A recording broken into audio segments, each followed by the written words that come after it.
They said she was too sick to host Christmas dinner, that she'd be bedridden, fragile, and in need of quiet care. So I packed away the gifts, turned down the roast, and sat alone with nothing but a flickering candle and silence. Then I saw the photo. Cocktails, ocean waves, matching family t-shirts that said Melikalikimaka 2025. My daughter lied to me, again. But this time, I only sent one message, and with that, everything she built began to crumble. There's a kind of silence that doesn't soothe. It stings, the kind that drips through the cracks of an old house, curling around your ankles like winter mist. That's the silence Elaine sat in on Christmas morning, not because she wanted to, because her daughter had told her gently but firmly that this year might not work out. Brandon's mom's really not doing well, Brielle had said 2 weeks earlier. Respiratory stuff. We're just trying to keep the house quiet for her recovery, you know. Elaine had nodded, even though her throat had gone dry. Of course, she'd said, because that's what mothers do. They nod, they swallow, they understand. She had gone out the next day and returned a few things she'd bought for her grandson. A science kit, a stuffed animal in his favorite color, green like the Hulk. The wrapping paper stayed in the closet, untouched. The gingerbread dough remained in the freezer. Instead, she sat now in the dim light of her apartment, the kind that only December could make feel so heavy. A single candle flickered on the windowsill. The silence buzzed. Then her phone buzzed too. A notification. Instagram. Her cousin Julia had tagged her in a photo. Missing our annual cousins' brunch, but living it up in paradise. Family trip. Melikalikimaka, 2025. Elaine's breath caught. She tapped the photo. Her hand trembled slightly. There, in full sun-drenched glory, stood Brielle. Her daughter. Her son-in-law Brandon. The very sick mother-in-law. And Elaine's grandson, beaming, holding a coconut with a tiny umbrella in it. All of them grinning, sun-kissed and matching in white and red t-shirts. Mele Kalikimaka, 2025. Elaine stared. There was no wheelchair, no oxygen tank, no shadow of sickness, just palm trees and clear water and betrayal that felt like it had reached through the screen and slapped her. She sat back slowly, phone still in hand. No anger yet, just a deep, slow-burning confusion, and then something sharper, not rage, disbelief, because this wasn't just a change of plans. This was a decision, a coordinated effort to lie, to exclude. She opened their text thread, scrolled past the sorry mom from last week, the "We'll FaceTime you Christmas morning." That never came. And then she typed, "How's Brandon's mom's pneumonia holding up in Maui?" She sent it. No emoji, no follow-up. It was read immediately. No reply. And just like that, everything changed. The flame of the candle flickered wildly for a moment, then steadied. Elaine stood up. Her joints ached a little more than usual. Her back complained as she stretched. But her mind was sharp, alert in a way it hadn't been in years. This wasn't new, she realized. This was just the first time it was this clear. The room was still the same. The world was still dressed in garlands and bells. But inside Elaine, something ancient and quiet was beginning to stir. Not bitterness, not pettiness, something stronger. It wasn't just about the holiday anymore. It was about truth. And the truth was, her daughter had lied to her, on Christmas. And for the first time in her life, Elaine wasn't going to just let it go. Before the beaches and the betrayal, before the matching shirts and silence, there were casseroles, 100 of them, maybe more, brought over to Brielle's little apartment after she gave birth to Caleb, her first and only child. Elaine had made everyone by hand: chicken pot pie, squash and lentil stew, spinach lasagna in foil pans, each one a silent gesture. A mother's way of saying, "Here, let me carry this." Brielle had been 24 then, bright-eyed, overwhelmed, married far too young to Brandon, a man who smiled big but rarely listened. "He's driven," Brielle once said. He's ambitious. Elaine had smiled politely, but something in her gut had coiled and never quite relaxed. When the baby came, Brandon was nowhere to be found. Business trips, long hours, crypto, startups. Elaine moved into their guest room for 6 weeks, though no one ever called it that. Just until things settle, Brielle had said, but things never settled. Elaine became a fixture, not loudly, quietly. She kept her toothbrush in a drawer, cooked meals, folded laundry, handled late-night diaper changes. She made herself useful, invisible. That was the start. By the time Caleb turned 3, Brandon had burned through 2 startups and 1 inheritance. Money was tight. Elaine didn't wait for them to ask, she offered. A quiet $1,500 a month, wired on the first like clockwork. It's just temporary, Brielle had whispered, ashamed. Just while Brandon regroups. Elaine only smiled. Of course, sweetheart. Anything for you. The money didn't stop. It grew, slowly, steadily. A few hundred more here, a few hundred more there. Groceries, tuition, a down payment when they finally found a modest 3-bedroom home on the edge of Santa Clara.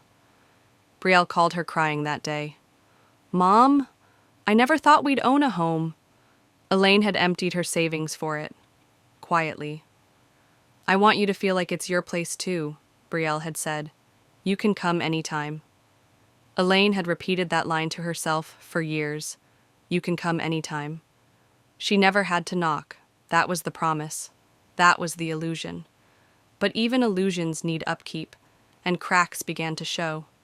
At birthdays, she noticed Brandon's sideways glances when she offered to cut the cake. When she arrived early to help decorate, Brielle looked flustered. Mom, you didn't have to. There was always a reason, a reframe. He's just stressed. He didn't mean it like that. You know how he is. Elaine knew, but she chose to forget. Instead, she gave more. When Brandon's mother got diagnosed with gallstones, Elaine sent flowers. When Brielle got COVID, Elaine left care packages at the door. When Caleb needed braces, Elaine wrote a check. She never once asked for repayment. Never once said no. But slowly, her place in the house shifted. From guest to helper, from helper to ghost. One Easter, she arrived with a lamb roast and was told, "Oh, we already ate. We thought you weren't coming." Another time she knocked and waited 7 full minutes before anyone opened the door.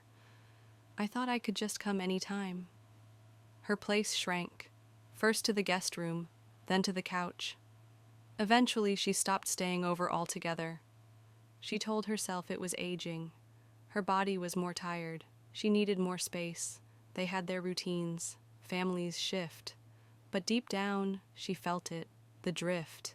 And still, she gave. Even when her own fridge was empty, she sent the monthly wire.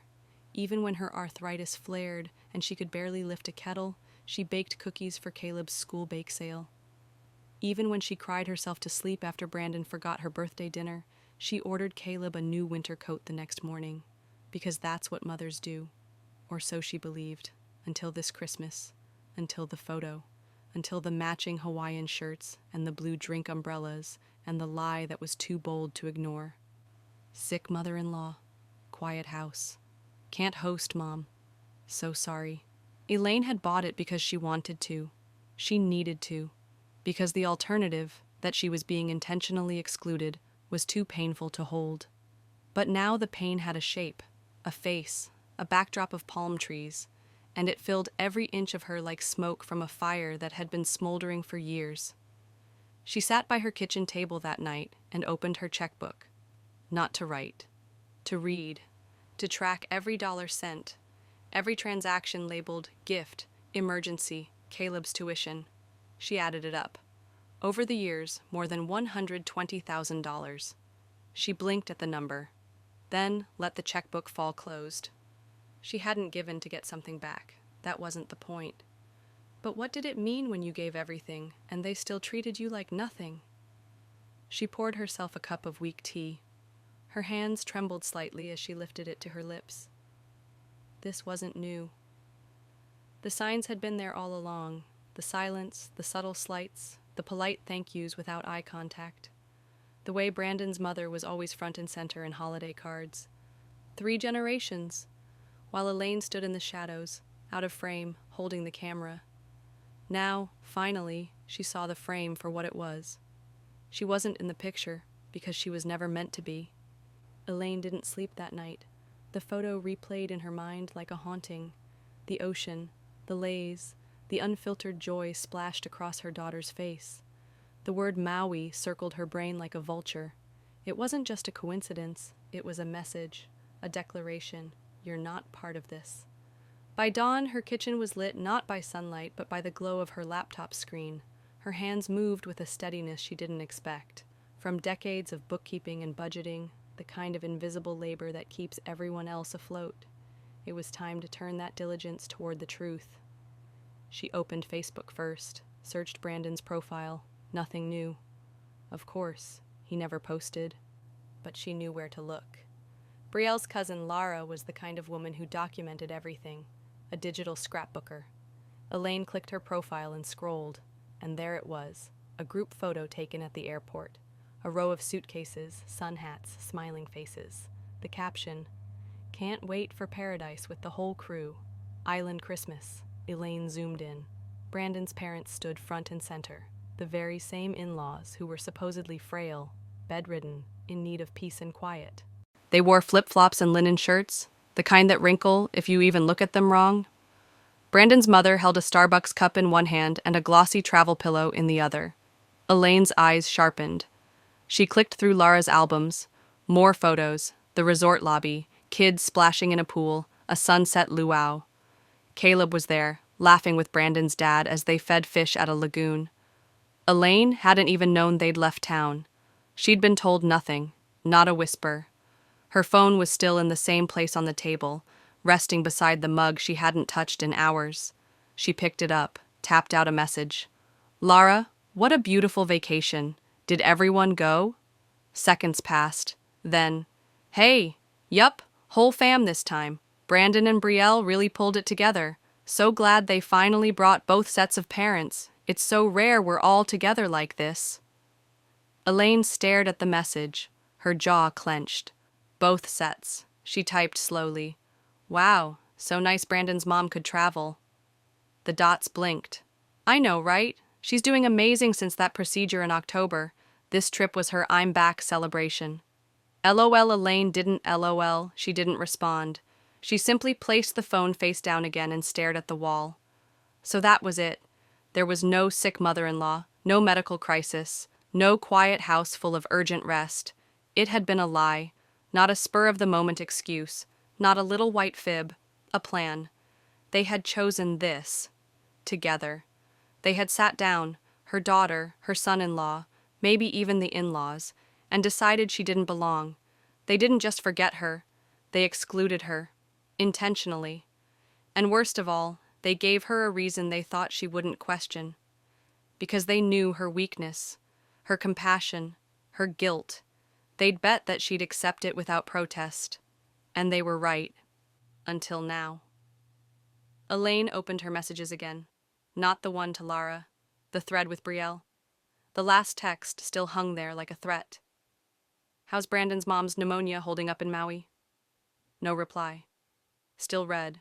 2 gray check marks. Silence. Fine. Elaine copied the photo and pasted it into a new draft email, then opened her drafts folder. Her finger hovered. She didn't send it. She didn't need to. What was the point? To guilt Brielle? To trigger shame? Number that would put the power back in Brielle's hands. Instead, she clicked to her bank app, scrolled to her automatic transfers, her monthly $5,000, an unbroken ritual of 6 years, scheduled to send in 5 days. Her finger hovered over the switch.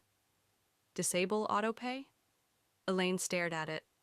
A lifetime of mothering flashed behind her eyes. Brielle as a toddler running through sprinklers, a teenager sobbing on the porch after a fight with a boyfriend. A young woman gripping her mother's hand in the delivery room, whispering, "Don't let go." Elaine blinked, then tapped. Transfer canceled. She stood, walked to the kitchen. opened the fridge, and poured herself a glass of orange juice. It tasted metallic, tangy, like truth. Her phone buzzed. It wasn't Brielle. It was Julia. A message, out of the blue. Thinking of you today. Hope your holiday's okay. I know it's hard with families sometimes. Elaine didn't reply right away. She stared at the message, then typed back. Thank you. I think I'm finally starting to understand what family really means. A moment later, Julia replied. Same here. Let me know if you want to come by for dinner. My door's open. Elaine smiled. A small one. Maybe the door that mattered had always been open. It just wasn't Brielle's. Elaine waited 2 days. She didn't send reminders, didn't follow up on the message. The silence between her and Brielle stretched, tight as piano wire. She didn't expect an apology, not really, but part of her had hoped for something, a word, an excuse, even a poor one. Instead, there was nothing. No call, no Merry Christmas, not even a message from Caleb, just stillness. Until the third evening. Her phone rang. Brielle, the caller ID read. Elaine stared at it, let it ring twice before answering. Mom, Brielle began, voice tight. I saw your message. I figured, Elaine replied. Her voice was calm, cool, not angry, just done. There was a pause, a rustle on the other end. Look, I can explain. Elaine cut in gently, like slicing through fabric. She looked great. In the photo, I mean, for someone with pneumonia. Mom, please. No, Elaine said, voice still quiet. No more spinning, no more polite lies. Just say it. Another long pause. Then finally, it was Brandon's idea. Brielle mumbled. He thought you'd get upset if we told you the truth. Elaine blinked. So you both agreed to lie? Brielle's voice trembled. It wasn't like that. Mom, we needed space this year. Things have been tense. You're always so involved.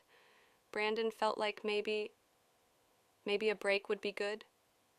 Elaine inhaled slowly, steadying herself.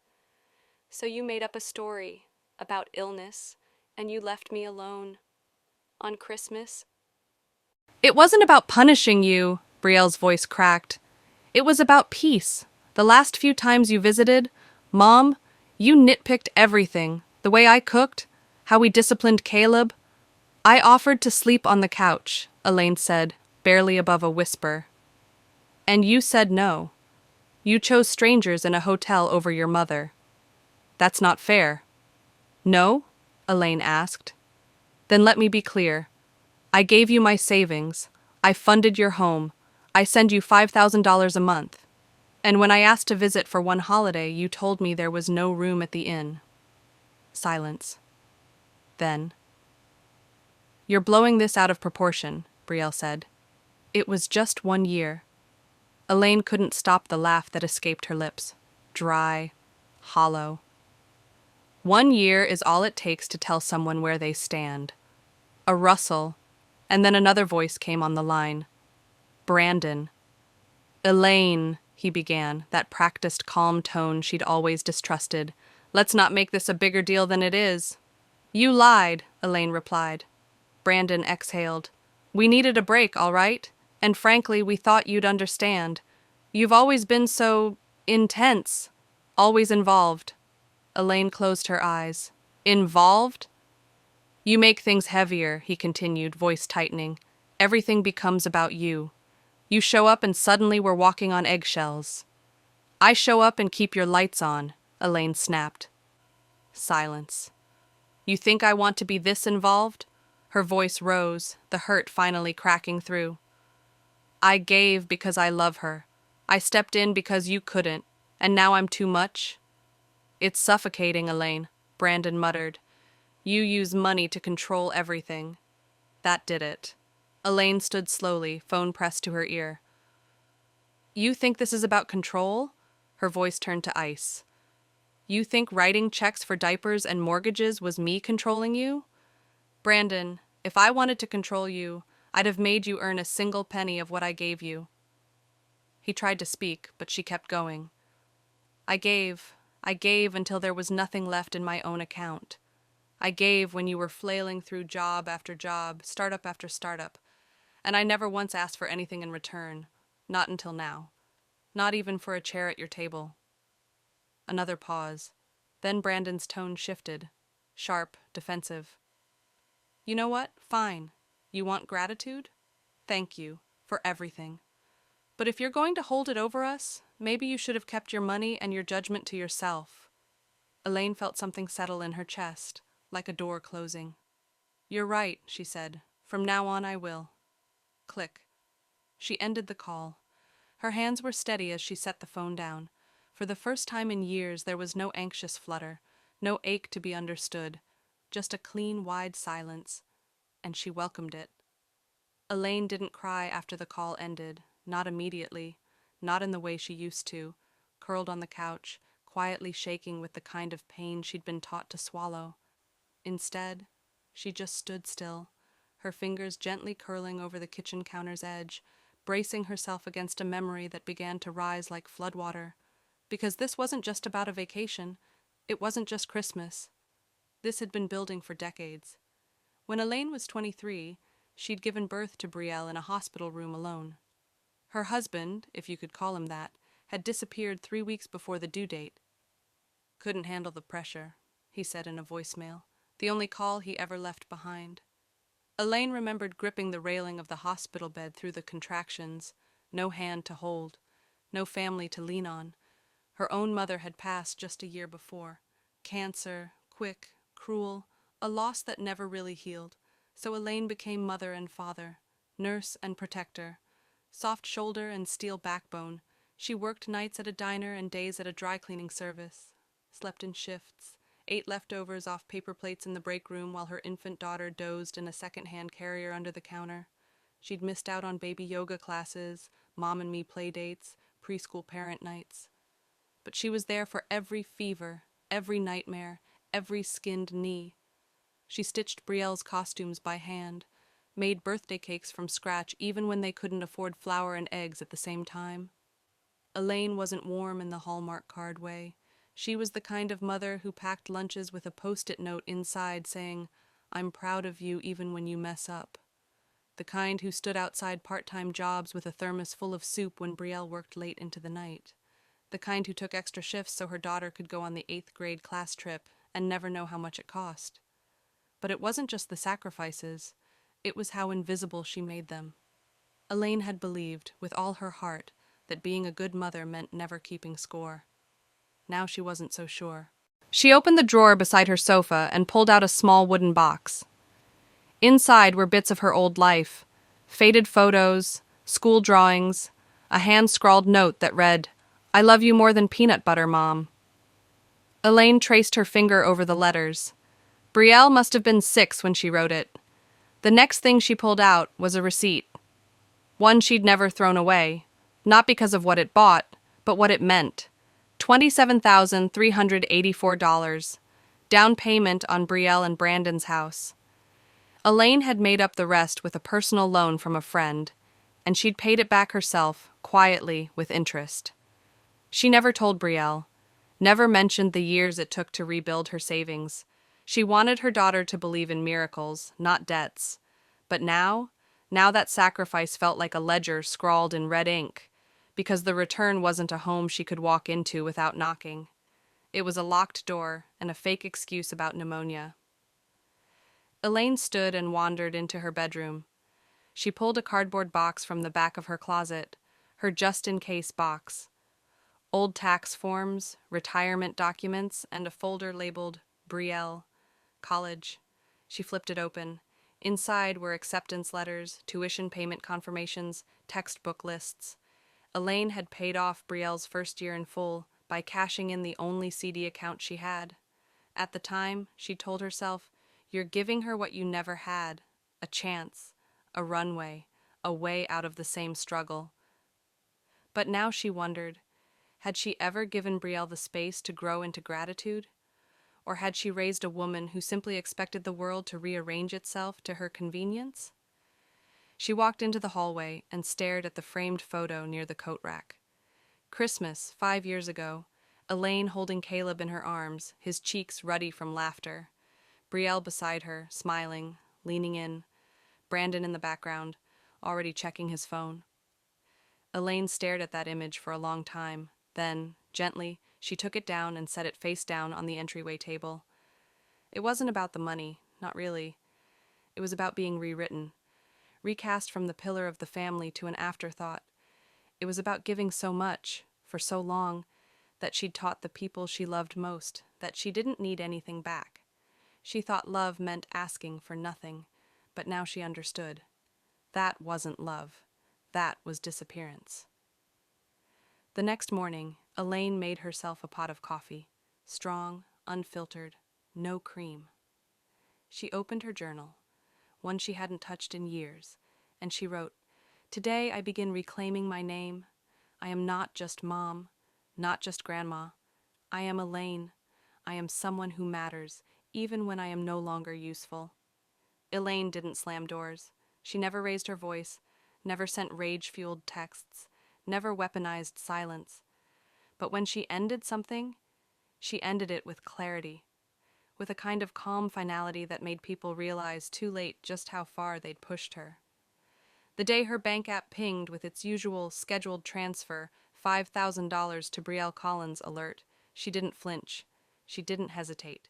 She simply tapped cancel. Not delayed, not rescheduled. Canceled, permanently.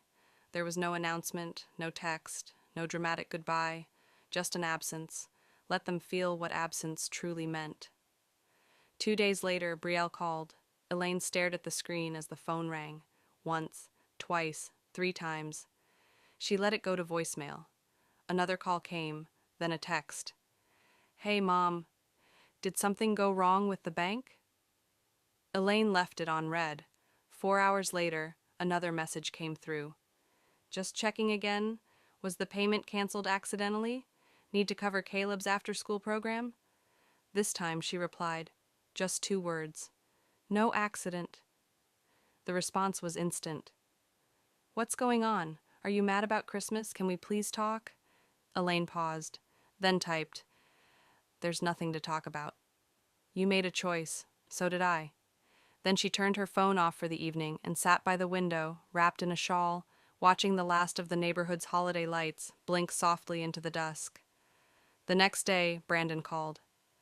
She didn't answer. Then a voicemail. Barking, clipped, furious. "You're punishing us? For what? We didn't ask you to give us money all these years. That was your choice. You don't get to hold us hostage now that we don't want to play happy family for the holidays." Elaine listened without expression. Then she deleted the message. It was all so predictable. They only missed her when the money didn't arrive, not when she didn't. A week passed, then 10 days. Nothing from Brielle, just silence. Elaine felt the tug of guilt now and then, in the quiet hours, especially when she passed the coat closet and saw the unopened gift bag she'd packed weeks earlier. A green hoodie for Caleb, still with the tag on.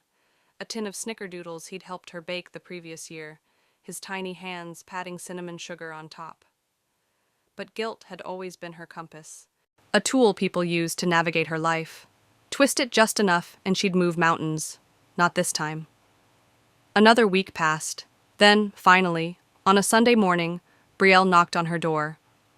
Elaine didn't answer immediately. She looked through the peephole. Her daughter stood there alone. No Caleb, no Brandon. Her face was pale, tight, eyes shadowed like she hadn't slept much. Elaine opened the door halfway, not stepping aside. "Mom," Brielle said, breathless. "Can I come in?" Elaine didn't speak, just looked at her, waiting. "I didn't mean to hurt you," Brielle said. I panicked. Brandon said we needed space and I didn't know how to say no." Elaine raised an eyebrow. Brielle's voice wavered. "I thought if I just let it go, if I kept peace, everything would be okay. But I was wrong." "You lied to me," Elaine said softly. "On Christmas." Brielle winced. I know I messed up." Elaine stepped aside and let her in, wordlessly. They sat across from each other at the small kitchen table. Brielle looked around like she hadn't really seen the place in years. Elaine waited. Finally, Brielle said, "I'm not asking for money. I just want to explain." Elaine nodded once. "You can explain, but understand something." Brielle looked up. "This isn't about Christmas," Elaine said. "This is about every time I erased myself for your comfort. Every year I gave without question. Every moment I stood outside the frame while you built a life that excluded me." "I didn't mean to—" "You didn't stop it either," Elaine interrupted. "That's the part that matters." Silence. Elaine leaned in slightly. "I'm done being the silent investor in your happiness. If I give now, it'll be because I want to, not because it's expected." Brielle's lip trembled. "I don't know how to fix this." Elaine sighed. "I don't either, but it starts with this. No more money, no more emotional bailout, no more silence to keep your peace." Brielle nodded, blinking fast. "Okay." Elaine studied her face, tired, humbled, not broken, just finally looking. "You'll figure it out," she said gently. "You're capable. You just never had to be." Brielle bit her lip. "And if I fall?" Elaine tilted her head. "Then you'll learn how to stand." Elaine didn't hear from Brielle for nearly 2 weeks after their conversation at the kitchen table. No texts, no knock on the door. She wasn't surprised. Change didn't come with promises. It came with silence, with absence, with the slow, agonizing discovery that the world wouldn't catch you unless you built the net yourself. And Brielle was only just beginning that fall. The first ripple came in the form of a phone call, not to Elaine, but to her old neighbor, Sandra. "Is Brielle all right?" Sandra had asked the next morning when they crossed paths by the mailbox. She looked pale, came by asking if anyone knew of part-time work, said things were tight. Elaine didn't react, just nodded and murmured, "She's figuring things out." But later that evening, she sat by the window with a cup of tea, watching the wind strip the last few leaves off the neighbor's elm tree. She thought about Brielle, hands stuffed in her coat pockets, knocking on doors, looking for a job for the first time in years, not because Elaine stopped loving her, but because Elaine had stopped saving her. Another week passed. Then came the next shift. Brandon's voice on the phone, this time calling from an unfamiliar number. Elaine recognized it instantly. That sharp edge wrapped in fake calm. That tone that sounded almost polite if you didn't listen too closely. "You've made your point," he said without greeting. "But your daughter and grandson are suffering now. Is that really what you want?" Elaine said nothing. "You're punishing all of us for a misunderstanding," he continued. "You've got your little stand of independence now, but Brielle's drowning. Caleb misses you. You really want that on your conscience?" Elaine leaned back in her chair. "You sound desperate, Brandon," she said calmly. He sputtered, caught off guard. "Excuse me?" "I said," she repeated, "you sound like a man whose scaffolding is collapsing." "Don't flatter yourself," he snapped. "This was your choice. Don't pretend you're not tearing this family apart." Elaine smiled, not kindly. "Brandon, I didn't tear anything apart.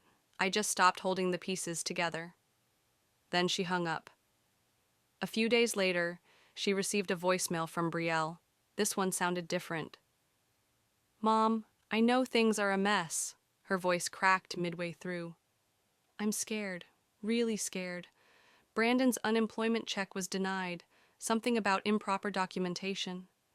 We've been getting collection calls. I don't know what to do. I don't even know if we can make rent." Elaine didn't call back, not because she didn't care, but because she did. Because this was the part of love nobody ever talked about, the part where you let them fall. Not because you want them hurt, but because propping them up has only taught them how to lean. A week passed, then came the worst storm of the winter. Elaine spent the day inside, watching the sleet slice sideways through the air. The street lamp across from her window flickered, snow piling high around its base like a forgotten tombstone. She was making tea when the knock came. It wasn't frantic. It was hollow, tentative. She opened the door. Brielle stood there, soaked through, mascara melted into tear tracks, a canvas bag slung over one shoulder. I left him, she said. Elaine didn't move, just looked at her. Brandon, Brielle whispered, her voice raw. He said I was worthless without your money, that everything I brought to the marriage came from your bank account. He threw a mug at the wall, said I'd ruined his life. Elaine stepped back from the door, just enough to let her in. They didn't talk much that night. Brielle curled up on the couch, still wearing her wet clothes, shivering more from memory than cold. Elaine brought her a blanket, set a cup of tea beside her, and then sat across the room with her own book, eyes scanning the same line over and over. When she finally spoke, it wasn't to chastise or console. You always thought I was the fallback plan, she said softly. But this was the plan all along, for you to finally stand. Brielle didn't respond, just nodded, wiping her nose with her sleeve. Elaine looked at her daughter, truly looked at her, and for the first time in a long time, she didn't see a spoiled child pretending to be grown. She saw a woman unraveling, and maybe, just maybe, beginning to rebuild. Elaine didn't wake up transformed. There was no thunderclap, no cinematic sunrise over her modest balcony, just the quiet hum of the radiator, the smell of chamomile tea left from the night before, and the rustle of Brielle still asleep on the couch. And yet something was different. For the first time in years, the weight pressing down on her chest had shifted. Not gone, but lifted just enough for her to breathe without guilt. She padded quietly into the kitchen, flipped on the radio, and listened to a soft-voiced host discuss winter herbs and the healing properties of rosemary. She smiled, not because she believed in that kind of thing, but because she wanted to. Wanting something again, that alone felt like a miracle. By the end of that week, Elaine had done something she hadn't done in nearly a decade. She said yes. Julia, her old friend from the community center, had been asking her for years to help with the beginner's sewing class. Elaine had always deflected. I'm too tired. I'm not good with groups. Maybe next spring. But this time she just said, sure. Why not? She brought her sewing kit, worn but lovingly organized, and taught 5 young women how to thread a bobbin without tangling the line. One girl gasped when her patch held for the first time. Another hugged Elaine, calling her a genius. Elaine laughed, really laughed. Loud enough that Julia turned from the whiteboard in surprise.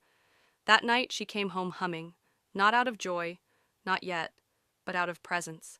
She was in her own life again. At home, Brielle was shifting too. Slowly. She still flinched at loud noises, still stared off sometimes, fingers twisting the drawstring of her hoodie like it might anchor her. But she started asking Elaine real questions. Do you think I could work retail? What's the best way to budget when your income's unpredictable? Do I need a resume if I haven't worked in years? Elaine didn't answer all of them. Some she answered with links, others she handed over an old budgeting notebook with color-coded tabs. She didn't coddle. She didn't say, you'll be okay. She let Brielle find that part for herself. One morning, Brielle came back from a walk and set a paper bag on the counter. I got you this, she said. Elaine peeked inside. A lemon poppy seed muffin from that cafe she used to love but hadn't visited since before the pandemic. It's not your birthday or anything, Brielle said, awkward. I just thought you might want something nice. Elaine blinked. It was the first time in years Brielle had done something for her without needing something in return. She poured 2 cups of tea. They sat in silence, eating muffins, sipping warmth. The next time Brielle offered to help, it wasn't with hesitation. Elaine had mentioned wanting to repot her balcony plants, those poor spider ferns that had long outgrown their containers. Before she could gather her tools, Brielle appeared beside her, sleeves rolled up, hands already in the soil. They worked quietly. Later, Elaine caught Brielle smiling at her hands. I forgot how good it feels, she murmured, doing something that doesn't fall apart right after. Elaine didn't say it aloud, but she knew exactly what she meant. In between the sewing classes and the quiet breakfasts, Elaine started writing again. Nothing dramatic, just little reflections. Moments she didn't want to lose. She wrote about the way sunlight hit the chipped teacup she'd never thrown away, about Brielle humming absently while folding laundry, about her own hands, weathered, veined, steady again. Sometimes she ended her entries with a single line: I am not waiting to be useful. I am already whole. A few days later, Brielle got a call from a local second-hand furniture store. They needed someone at the front desk. It wasn't glamorous, but it was something. Elaine watched her daughter's face as she hung up the phone. Hopeful, nervous, proud. She didn't say good luck. She just said, you'll be fine, and meant it. By the end of that month, the rhythm of the house had changed. Elaine no longer worried about every footstep. Brielle no longer asked for reassurance like a child reaching in the dark. They weren't mother and daughter in the old way anymore. They were two women, sharing space, building respect, relearning how to look each other in the eye. Elaine still kept boundaries. She reminded Brielle often, this isn't a permanent home. This is a pit stop. And Brielle didn't argue. She just nodded and said, I know. And one day, while folding the laundry, she whispered, I won't make you my safety net again. I promise. Elaine paused, then nodded. That promise, that quiet, sincere line, meant more than any I'm sorry ever could. It was just past 7 a.m. on a Wednesday when the doorbell rang. Elaine was in the middle of tying her apron, the smell of cinnamon and cardamom wafting from the banana bread cooling on the counter. She froze. Unexpected visitors were rare these days, and rarely good. She walked to the door, not rushing. When she peered through the peephole, her breath caught. Brandon, not with his usual smug posture or that too casual smile. This time he looked disheveled, hollowed, dark crescents carved under his eyes, a child cradled in his arms. Caleb. He looked flushed, lethargic, his tiny face pale except for the deep pink rimming his cheeks. Elaine opened the door partway. He's got a fever, Brandon said flatly, like he was reading from a script. Amy's not home. You two figure it out. Before Elaine could react, he stepped forward, placing the child into her arms with mechanical coldness. And then, without a word, he turned and walked away. Elaine stood motionless for a second, cradling Caleb's small, warm body. He whimpered against her shoulder, his little arms limp. A fever, he murmured. Grandma, I'm so cold. Her heart broke and hardened all at once. Within 10 minutes, Caleb was in a fresh change of pajamas, 2 layers of blankets around him, a cold patch on his forehead. She kept a thermometer on the nightstand. Grandmothers often do. Children always seem to fall sick when no one's watching. Brielle rushed in, breathless, her bag sliding off her shoulder. Oh my God, she gasped, falling to her knees beside him. What happened? Elaine didn't answer right away, just motioned toward the kitchen. In silence, she handed Brielle a mug of warm water with a slice of lemon. He's okay, she said. Fever's high, but manageable. Brielle nodded, biting her lip. He just dropped him off? Elaine nodded. Brielle's mouth twisted. That man used to tell me Caleb was my job because I stayed home. But the moment he gets sick, he can't even bother to text first. Elaine said nothing, but the quiet between them was different now, not full of unspoken resentment, but shared clarity. Over the next few days, Caleb slowly improved. He clung to Elaine in a way he hadn't since he was a toddler, falling asleep on her lap as she read to him from a storybook he barely remembered but still loved. Do you live here now, Grandma? He asked one night. No, she said gently, but you do, for now. Can I stay forever? Elaine hesitated. We'll see, sweetheart, she said, but Mommy and I are working on things. He nodded sleepily, his head pressing deeper into her arm. That night, after he'd fallen asleep, Brielle stood in the doorway of Elaine's room. Mom, she whispered, I've started filling out the custody papers. Elaine looked up. I'm not going to drag him through court. I want something on paper, something official, something that says I'm not going back. Elaine nodded. Good. 3 days later, Elaine received a message from a number she hadn't blocked but had long stopped replying to. Brandon. Heard you're playing nurse again. Don't get comfortable, he's still my son. Elaine didn't respond, not because she was afraid, because she didn't need to. She no longer needed Brandon's recognition, or his threats, to define her place. Her place was wherever she decided it would be, not where she was allowed, not where she was tolerated, where she chose. That weekend, Brielle made dinner for the first time since she'd moved in. It was a simple pasta, slightly overcooked. But Caleb ate 2 bowls. Elaine said nothing about the texture. Just smiled when Brielle placed a small bowl in front of her. I'm not sure if it's good, Brielle admitted, but I wanted to try. Elaine took a bite. It's not bad. Brielle let out a small laugh, relieved. And just like that, something old between them cracked open and shifted, not back to what it was, but into something real. That night, as the dishes dried and Caleb slept soundly, Elaine sat by the window with her journal. She wrote, "The past always returns. But I'm no longer the woman it left behind. I no longer beg for space in lives I helped build. If they come, they come. But this time, the door stays locked unless they knock with respect." She set her pen down, and this time, when the wind rattled the glass, she didn't flinch. By the time spring arrived, the balcony plants Elaine had repotted in winter had begun to bloom, slowly, stubbornly, like something with no memory of cold.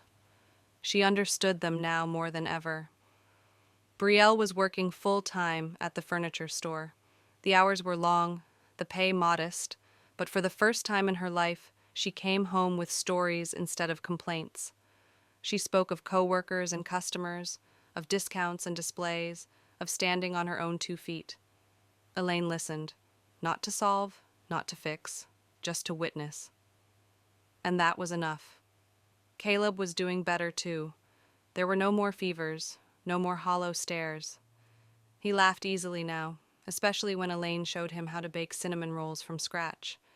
He still called her Grandma, but the word sounded different lately, fuller, grounded, not just affectionate, but tethered. She wasn't the emergency contact anymore. She was the foundation. One afternoon, Brielle came home from work holding an envelope. She sat across from Elaine, biting her lip nervously. "I found a place," she said. "It's not much, just a little 2-bedroom, but it's close to Caleb's school, and I can afford it, on my own." Elaine looked at her daughter. There was no pride in her own reflection this time, only relief, only respect. "Are you sure?" she asked. Brielle nodded. "Completely." Elaine reached across the table, placed her hand over hers. "Then I'm happy for you," she said. "Truly." The day Brielle and Caleb moved out, there were no dramatics, no promises to call every day, no clinging goodbyes, just 3 small boxes, a suitcase, and the quiet dignity of 2 women who had walked through fire and were now stepping into something new, separately but not alone. Before they left, Brielle turned in the doorway. "I used to think you were just there to catch me," she said.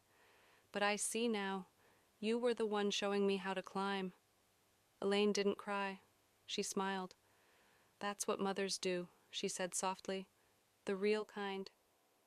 After they left, the apartment was still. Not empty, just still. Elaine walked to the guest room and smoothed the sheets. She dusted the windowsill. She folded the extra blanket and tucked it neatly into the closet.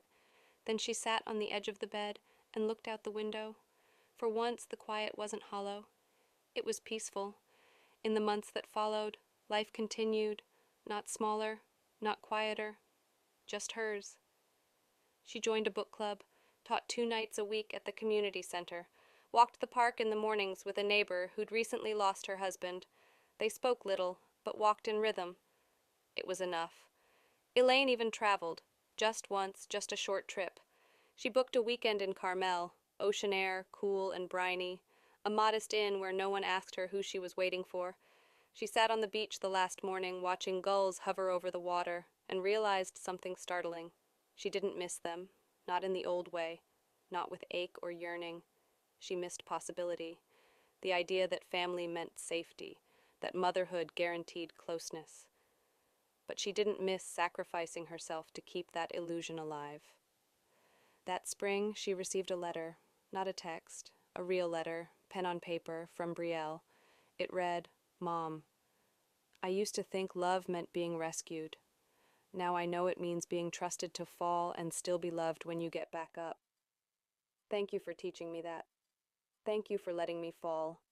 I hope to make you proud, not because I owe you, but because I finally understand what you gave me. Love." Brielle Elaine folded the letter neatly, pressed it into the back of her journal, not to reread it endlessly, just to know it was there. On Mother's Day, a card arrived. Caleb had drawn a picture of them both, Elaine and him, baking cookies with Grandma's kitchen scrawled above in crooked letters. Inside, he'd written, "You're the best grandma because you never gave up on me or Mom." Elaine placed it on the fridge with a simple magnet.